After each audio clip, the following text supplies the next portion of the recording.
back to Caesarea Maritima.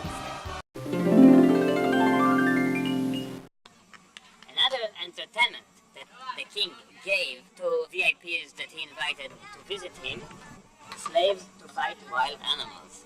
That was very cruel. They carried a fight till the slave died.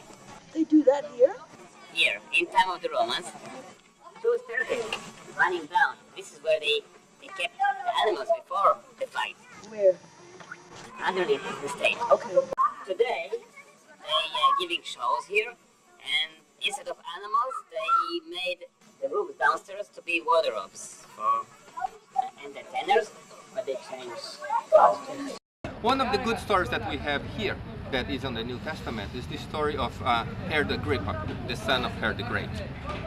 And he comes to the theater in the book of Acts, and he's there. He apparently was somebody that was very careful with his appearance, and he also liked to think that he was more important than he was. The same account on the book of Acts is Josephus Flavius. So Josephus Flavius gives us the detail.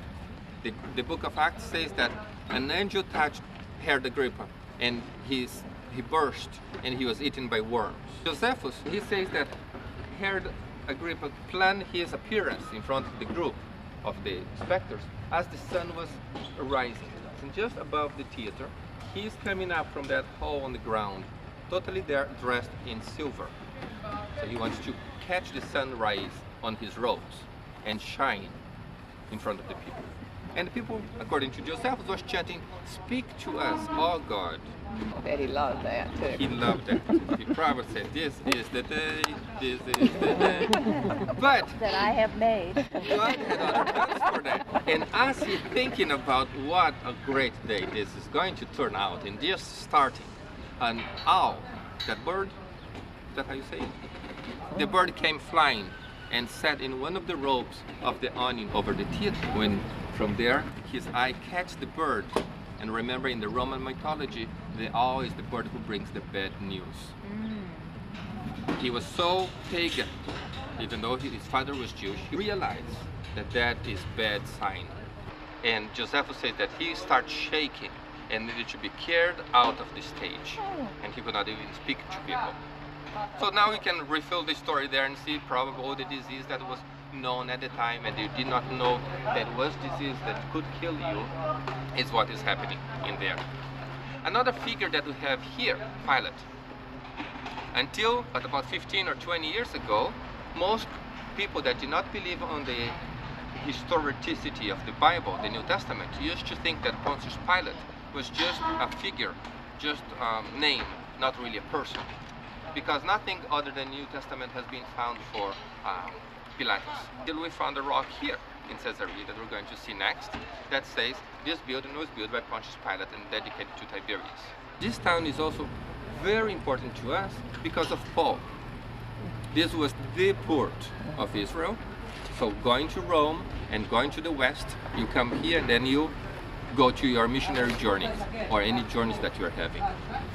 Paul did that several times, coming and leaving from the port of Caesarea on to Turkey and Greece and everywhere else that he went.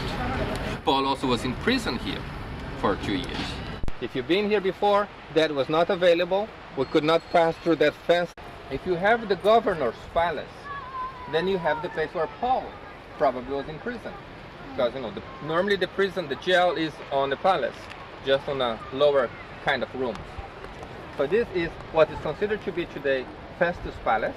You have that pool of water incorporated into your room, either for the person to refresh themselves or just for decoration. The Romans were very good on how it looked. Just imagine how pretty this pool would have been, totally covered in marble slabs or mosaic tile, like we have here just in front of us.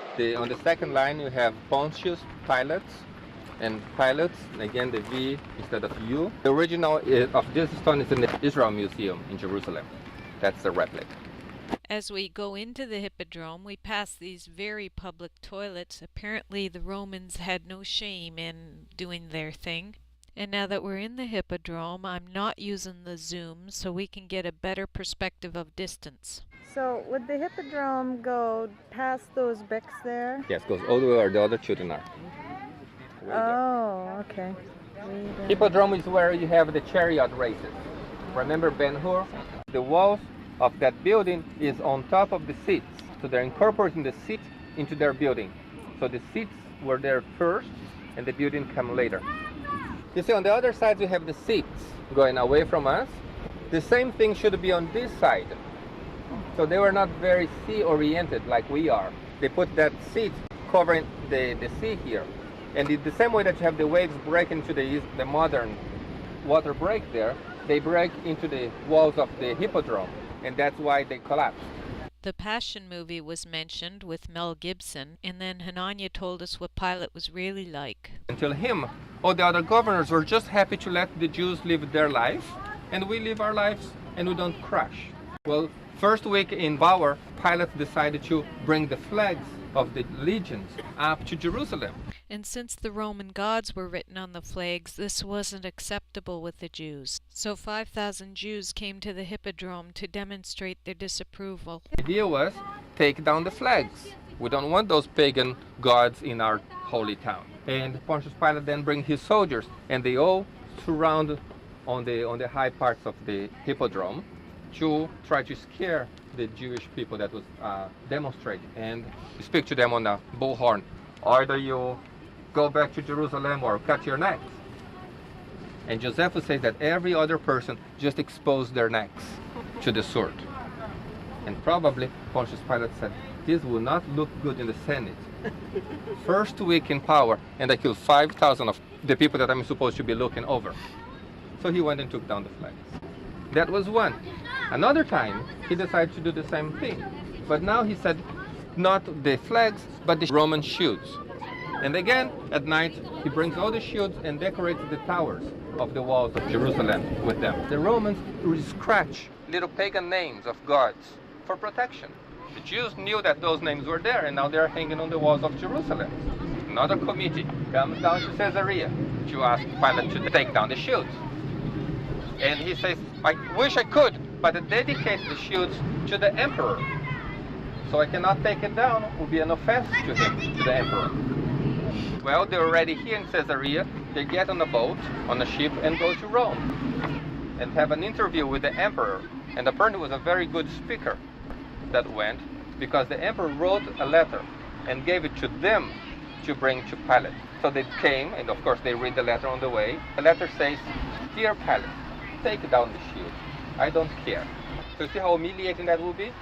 So now we really have a reason to hate the religious Jews. So the way we should see Pilate washes the hand in the trial of Jesus is not that he cared for Jesus. He wants the religious Jew to know, I'm doing your dirty work, so you owe me now. Now we're going to check out Herod's breakwater. And you can see the lower arm of the harbor coming in towards us, where the fisherman is. Don't let that stop there. Bring that all the way where those divers. And then you bring this other arm from the coast guard coming to join it. So this harbor was totally closed with a gate in there, and then you can enter from that side. Totally protected and easier to control.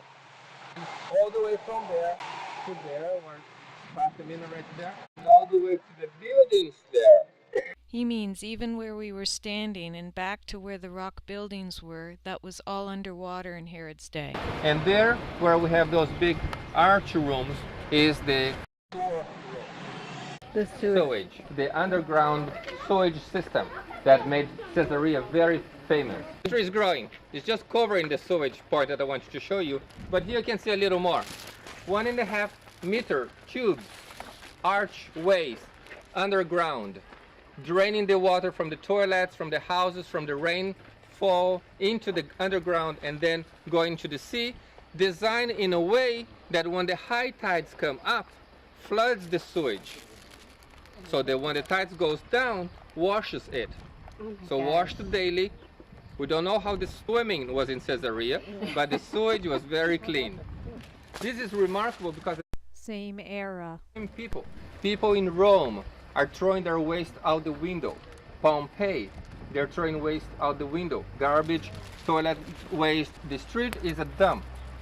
Having said that, One people's glory is other people's building material.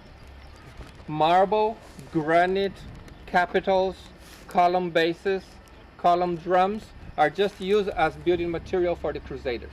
Look at this fluted white marble from Italy, just being used to make a step. Then we drive 12 miles north to where the aqueduct brings running water from Mount Carmel by force of gravity. It drops a few centimeters every so many meters. And this was also in use during Jesus' time. Hanania loves my ability to pronounce Hebrew, and this spot here is. Muhraka. How do you spell it? Oh, now you want me to spell it. Mu-M-U-Khra. I asked him to spell it because I knew I would need to find it later on my map, and as a precautionary, I also asked him to please mark on my map everywhere we'd been. So, This spot here is. Muhraka. and I'd like to remind you that though I may censor how I say that word and how he spells it, he's doing well to learn at least 3 languages fluently, and I'm doing well to put this video footage together for you. We can see the Nazareth Hills on the left, plus Mount Tabor more in the middle. So I pictured the Nazareth Hills as the oval blue spot and Mount Tabor as the blue circle. But note also where Mount Hermon is to the far north-northeast.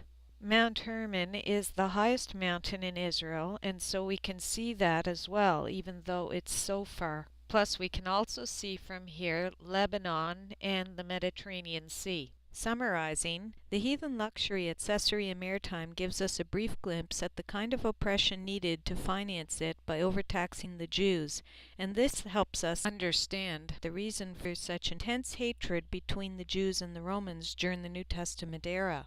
What we learned about Pilate helps us know what was really going on in the hearts of those present during Pilate's hand-washing at Jesus' trial. And what we see about Herod's big building projects was why he was called Herod the Great, because he was such a great builder, but why the Jews wouldn't think of him as Herod the Great. We will learn to see through the eyes of the Jews better, and why Jesus spoke and acted in the ways that he did given the background, plus why messianic expectations were so intense on having their Messiah lead them in victorious battle against the Romans.